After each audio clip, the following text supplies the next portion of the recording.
Hello students, welcome to Legacy IAS Academy. Today we are going to discuss about a topic that has been going on in news for past few days. It is regarding the Armed Forces Special Powers Act, also known by the name of AFSPA in short, and the continuous demand for its repeal by various state government and the whole issues regarding why AFSPA was put in place, why AFSPA should still be we can say enforced in some state, and what are the grounds on which it can be imposed, what are the demand that why it should be repealed, and overall recommendation of different committees we are going to discuss in this particular topic. So let us start. First of all, if we try to understand the context in which we are discussing AFSPA, is last week actually the Nagaland cabinet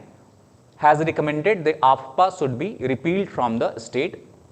and the reason behind this was that because last week almost 13 civilians were killed in the case of what is referred as mistaken identity by the armed forces, and that has caused a lot of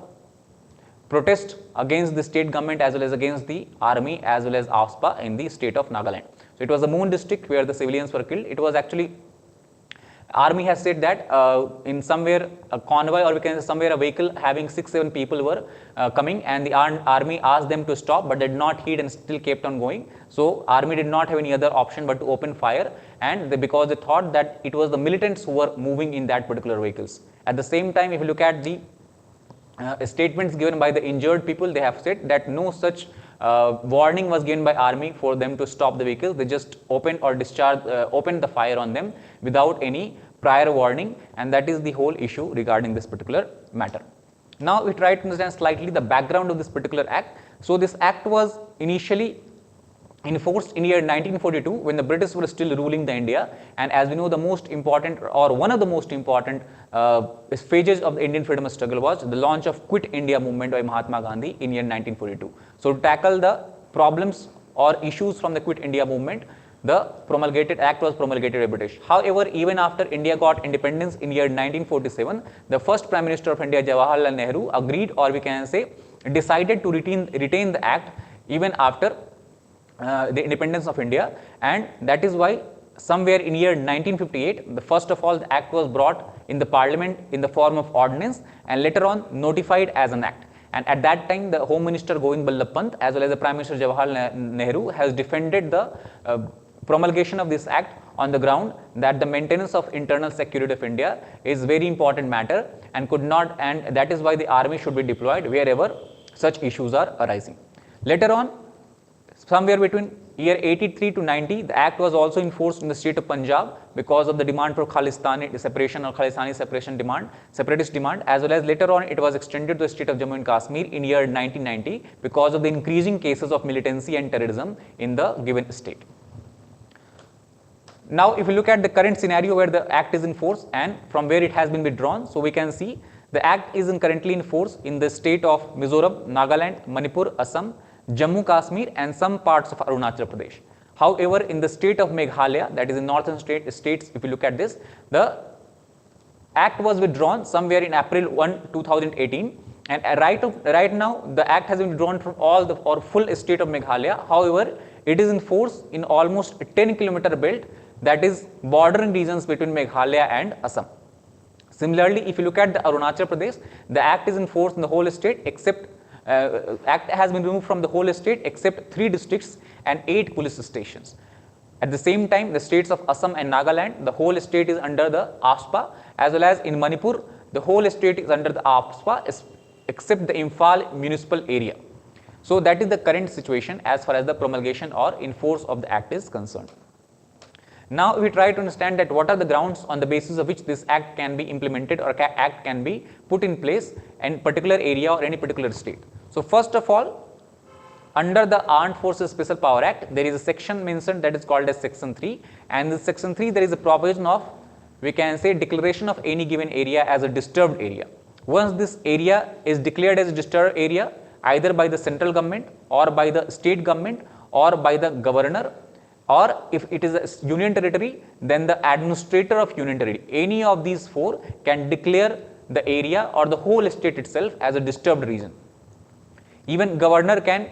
give recommendation or send recommendation to the central government for any area in the state or the whole state to be declared as a disturbed area. Now this disturbed area can be declared on various grounds. It can be declared if there is some racial discrimination or racial tension in the given region, if there is certain ethnic tension or ethnic conflict in the given region. It can be linguistic conflict, it can be religious conflict or conflict of any nature. It can be also the issues of militancy or insurgency, as well as the issue surrounding or issue revolving around the cases of terrorism. In any such cases, the stakeholders have power to categorize any area as a disturbed area. Once the area has been categorized as disturbed area, then the central government has power to send the armed forces under APSPA, and then under this the armed forces enjoys a wide ranging power and work without any kind of and work strictly to enforce the or maintain the public order in the given state. However, if you look at the APSPA, there are certain contentious provision on the basis of which every now and then demand has been raised by several sections of civil society as well as the state government that this act should be repealed. The first such provision is in the section 4 of the APSPA, where the act empowers the army to search premises, make arrest without warrant, and can even use extreme force. Similarly, the section 7 of the act offers protection for army men who are acting in a good faith in their official capacity, and even if they have committed some crime or even if they have committed some blunder or mistakes during their job, their prosecution or they cannot be prosecuted until sanction has been made from the central government. However, there are certain safeguards or safety nets also that has been provided in this particular act. One such safety net is in section 6, where it says the army personnel or armed personnel, after arresting any individual under this act or even seizing certain property under this act, should without any delay within the interval of 24 hours should hand over the property as well as the arrested person to the local police. Apart from that, few more safety nets had been made in this particular act, where any army personnel cannot directly open fire on any individual or group of individual without giving them prior warning. And at the same time, the Supreme Court also in its verdict had said that though APSPA is in force, it does not mean the armed forces have to act as an independent body. Everywhere where they are working or they are acting, they should act in cooperation with the district administration. Now coming to that, what are the demands or major demands when it has been made for repeal of this act? So first, it was in year 1997 when Naga People's Movement of Human Right, they took the matter to the Supreme Court of India against, and they put a petition or filed a petition against Union of India, where they said that the promulgation of this act is actually, we can say, is not a domain of parliament, because maintenance of public order for which the act is enforced is a domain of a state legislature. So they said that it is the parliament that is actually encroaching upon the domain of a state legislature, and on this ground the state should be and the act should be invalidated. The second contention was that they said that the same provision or the same objective that the act tries to achieve by its promulgation can be achieved by the constitutional provision of Article 352, where the states or the central government are given power to invoke emergency provisions for maintenance of public order and rule of law. So that is why it is also a fraud upon the constitution. These were the grounds that were mentioned in the petition filed by the particular organization, that is Naga People's Movement. Then later on, year 2000, we have a incidence of Malom massacre. Malom was actually a city in Manipur where 10 civilians were killed by the Assam Rifles personnel, and to protest against such massacre, Irom Sarmila, the very well known figure, the activist, she went on a hunger strike that lasted for almost 16 years. And due to continuous pressure by the civil societies and the media, as well as the hunger strike, continuous persisting hunger strike of Irom Sarmila against this act, led the government to withdraw this particular act from the Imphal municipal area somewhere in year 2004. Then later on, 2012, another important we can say development happened when a body called as Extrajudicial Executions Victim Family Association of Manipur filed a petition in Supreme Court, and they suggested or they alleged that almost 1522 fake encounters, also we can say extrajudicial killing, actually has occurred in the state of Manipur alone, where the armed forces were acting under the garb of Armed Forces Special Powers Act. So somewhere between last 30 years, the cases 1528 fake encounters has happened, and they asked the Supreme Court to investigate and take proper action against these particular cases. Then further, if we try to understand that what has been the view of judiciary on this particular act since earlier time. So somewhere in year 1997, when the Naga People's Movement, they filed a petition against this particular act, the 5-judge bench of, it was constitutional bench, a 5-judge bench that actually upholded the law and said that there is no need to repeal this law, and this law is in provision or in has been promulgated as per the provisions of constitution or within the ambit of constitution. However, Supreme Court has also said that the central government should keep in mind that when they are enforcing, when they are sending the armed forces or army under the AFSPA Act, they should be there deployed there for a temporary period and at least until a situation of normalcy was restored, because once the situation of normalcy has been restored, AFSPA should be revoked and armed forces should be called back, and it should be the state police duty to enforce law and order, to maintain public order after that particular period. At the same time, Supreme Court has also directed the armed forces that they should try to use minimal forces that is required for the effective action when they are working in the areas. The next important development happened in year 2012 when Supreme Court set up a 3-member committee to examine the cases of fake encounter that was alleged in state of Manipur. At the same time, they also set up a special SIT, that is a special investigation team that included 5 CBI officers and 1 National Human Rights Commission member. The most important verdict came in year 2016 when a bench headed by Justice Madan Lokur and UU Lalit has clearly said that just because armed forces or army personnel are working under the purview of Armed Forces Special Power Act or AFPA, they do not enjoy absolute immunity from trial by the criminal court that is constituted under the Criminal Procedure Code. So what this bench has said actually, that if armed forces or army personnel has killed someone or has taken certain extreme actions against certain individuals, then if that action was not in line with the discharge of duties or was unconstitutional or was illegal, then they will be prosecuted like any normal persons under the criminal code that is constituted under the Criminal Procedure Code. So this was the very important decision, because earlier there was allegation that army is working without any we can say accountability. So this decision actually tried to enforce or try to inculcate a sense of accountability and responsibility within the army personnel. Now, if we try to understand that what is the argument that is given against the enforcement of AFSPA and the argument that is given for continuation of the AFSPA. So first of all, we try to understand that why AFSPA should be repealed. So experts believe that the continuous promulgation or continuous enforcement of AFSPA has actually reduced the professionalism of the army, because army is now working within this act without any kind of accountability or any kind of responsibility. So it has affected the overall professional character of the army. Second, expert also suggests that continuation of this act for such a long period of time has actually undermined the federal structure of the state of India or the nation of India, where now what has happened, the maintenance of public order, the upholding of rule of law, it is the duty of a state government. So now the state government is dependent on the central government for carrying out certain activities that is not in line with the federal character of the constitution. At the same time, it has also affected the operational efficiency of the army, because now army is put in place in the areas, not at the border areas, but also to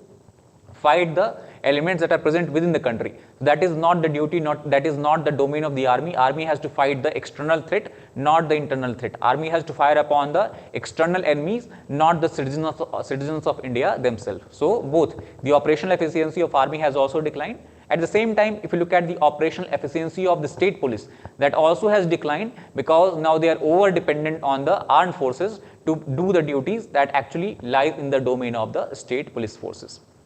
Third is that, as we have discussed, the act was first put in place in year 1958 after the independence of India, and since almost 60 years have passed, but it has not been able to deliver any significant result. Still the cases of insurgency, still the cases of militancy, still the cases of, we can say, problems in the maintenance of public order and rule of law is continued in the areas where the AFSPA was first of all implemented. So it has failed to yield the it has failed to deliver the significant result. And fourth and the most important point is that army has from every time, allegedly every time and then, has violated the human rights of people or the local civilians or the citizens of India. So these were the 4 important grounds on the basis of which AFSPA should be repealed. However, at the same time, army tries to defend the act because it says that the enforcement of this particular act allows them to involve in effective counter-insurgency operation. Apart from that, working under this act, the morale of the forces are increased, because otherwise they will always be fearful to take extreme actions or to take required actions in discharge of their duties, because they will be fearful that they can be prosecuted, someone can file complaint against them, someone can file case against them in local police or the judiciary, and they can be prosecuted. So they will not be able to function effectively without any fear. And third is that the working under this act is required as operational requirement for national security, because many times such strict actions or strict measures are needed to be taken by the army without fearing law and order, so that the national security of the country does not or is not compromised. So these are two different viewpoints against and for the particular act. Now we try to conclude by understanding that what has been the recommendation of several committees that has been specially set up to examine the working or functioning of this particular act. So the most important committee was Justice Jeevan Reddy Commission, who has said that, or who has recommended that AFSPA should be repealed because it represents, or the act is a symbol of hate, oppression and instrument of high-handedness by the army. And it is also, the Justice Jeevan Reddy observed that it has caused a sense of alienation among the people or among the several sections of citizens of India, especially in the northeastern regions of India. Next important recommendation was made by Santosh Hegde Commission, that was also set up by the Supreme Court of India, and the Santosh Hegde Commission has recommended that to deal with the cases where army personnel are acting without any kind of impunity or without any kind of moral obligations or sense of responsibility, a time frame of 3 months should be fixed, within which if they have done something illegal or they have committed some crime, the central government should be able to decide that whether they have to prosecute the security personnel or not. So the merit of case should be decided within the period of 3 months, so that everyone can get the due judgment. Next is that Santosh Hegde Commission has also recommended that once we put or enforce the act in any particular state or any particular regions of the state, we should not let it run without any review. So there is a need to review this law every 6 months, that whether its implementation has achieved the desired result or not. And once if it has achieved the desired result, it should be repealed from the state where it is no longer required. The next important recommendation has been made by the second Administrative Reform Commission, where the second ARC has said that, or has recommended also regarding the scrapping of this particular act,